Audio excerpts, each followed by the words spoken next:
Hoy nos metemos de lleno a desglosar una visión geopolítica bastante compleja. Miren, las fuentes que analizamos nos pintan un cuadro de un mundo que está, literalmente, en un punto de quiebre. Aquí no vamos a hablar de los titulares de todos los días, sino de esas corrientes subterráneas que, según estos análisis, están redibujando el poder global. Así que vamos a sumergirnos en esto.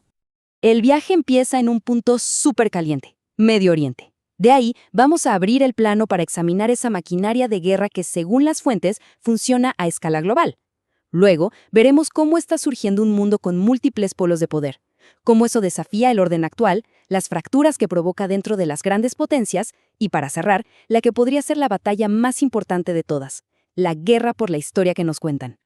Bueno, empecemos por Medio Oriente. Según los análisis que hemos revisado, el conflicto entre Israel e Irán no es para nada un evento aislado. Es, como bien lo dice la imagen, solo la punta del iceberg. Debajo de la superficie hay una historia mucho, mucho más grande y con consecuencias para todo el planeta. Claro, esta es la crisis que vemos en todos los noticieros, pero las fuentes que analizamos proponen una idea que da que pensar. Que esto no es una escalada que simplemente pasó, sino un conflicto que fue provocado a propósito para alcanzar un objetivo mucho más grande. Entonces, ¿cuál podría ser ese objetivo? Pues las fuentes apuntan a una ambición territorial. Sostienen que el conflicto sirve a un plan de largo plazo para crear un Gran Israel. Un concepto que, según ellos, busca redibujar por completo el mapa de la región. Y esta cita, la verdad, es que lo resume todo. La verdadera batalla desde este punto de vista no se pelea solo con armas, sino con palabras. Se trata de ganar la guerra de la percepción, de controlar el relato para asegurarse el apoyo de Occidente. Ahora la perspectiva se abre mucho más. Para explicar esta dinámica, una de las fuentes usa una metáfora muy potente, la del matador y la capa. Imaginen una corrida de toros. En esta analogía, Israel sería la capa que se usa para provocar y agotar al adversario, mientras que el matador, que sería Estados Unidos, dirige toda la pelea desde una distancia estratégica. Para hablar de este sistema, las fuentes usan un término muy específico, la Comunidad Estadounidense Pro-Guerra o APWC. Ojo, es clave entender que no se refieren solo al gobierno. Hablan de todo un ecosistema de corporaciones, medios y think tanks que, según este análisis, se benefician directamente de que haya guerras de forma constante. Y para que nos demos una idea de la magnitud de esto, fíjense en este número: 886,000 millones de dólares. Ese fue el presupuesto de defensa de Estados Unidos en 2023. Es una cantidad de dinero tan, pero tan grande que supera la economía completa de muchísimos países. Entonces, la pregunta es, ¿a dónde va a parar todo ese dinero?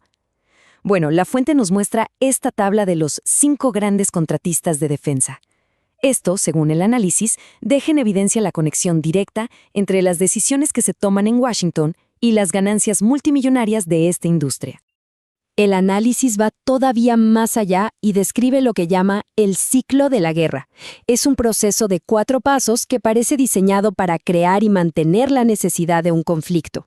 Empieza con identificar un enemigo, después viene la presión política, luego se moldea la opinión pública con los medios y al final se aprueban los fondos. Es un ciclo que una vez que arranca se alimenta a sí mismo.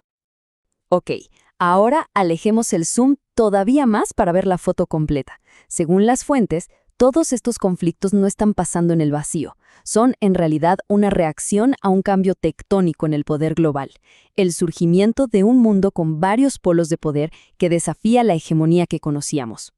Y el nuevo centro de gravedad geopolítico, según lo describe la fuente, se está moviendo hacia Eurasia. Potencias como Rusia, China e India están formando el núcleo de un nuevo bloque que busca, activamente, retar a la hegemonía tradicional. Aquí se ve clarísimo el choque entre dos modelos. Por un lado, el orden unipolar, que se basa en el dominio de una sola potencia y del dólar. Y por el otro, un sistema multipolar de alianzas como los BRICS, que están impulsando alternativas económicas, incluyendo la idea de comerciar en otras monedas. Y esta cita es básicamente el corazón de todo el argumento. Los conflictos regionales, como el de Irán, no serían casualidad. Se plantea que son guerras proxy, o sea, guerras indirectas. diseñadas específicamente para debilitar a este nuevo bloque multipolar, golpeando a sus miembros o a sus aliados energéticos clave. Pero claro, todo este enfoque en lo que pasa afuera tiene un eco, y uno muy fuerte, adentro. El análisis argumenta que la estrategia global de Estados Unidos está íntimamente ligada a una crisis profundísima dentro de sus propias fronteras. Por dentro, lo que las fuentes describen es un país fracturado, como si estuviera en una lucha constante consigo mismo. Se habla de una polarización extrema, de un descontento social que se siente en todas partes, sugiriendo que las grietas ya no son solo políticas, sino que atraviesan todo el tejido social. Y este número, la verdad, a mí me parece revelador. 126 millones. Según la fuente, esa es la cantidad de votantes estadounidenses que en las elecciones de 2022 decidieron no votar ni por demócratas ni por republicanos.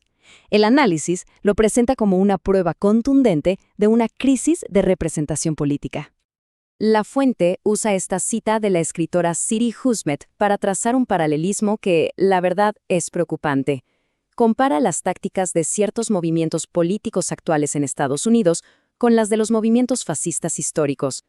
Señala cosas como la demonización de ciertos grupos y esa nostalgia por una edad de oro que nunca existió. Y todo esto, la guerra afuera, la división adentro, nos lleva al campo de batalla final, y quizás el más importante de todos.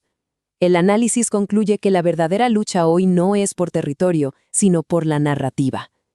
Es una guerra para controlar la historia que nos creemos y, por lo tanto, la realidad que aceptamos como cierta. La fuente identifica a toda una cadena de actores que, según argumenta, son los que moldean esta narrativa dominante. Es un proceso que iría desde los think tanks donde nacen las ideas, pasando por los donantes que las financian, los medios que las hacen masivas, hasta llegar a las plataformas tecnológicas que controlan cómo y qué información consumimos.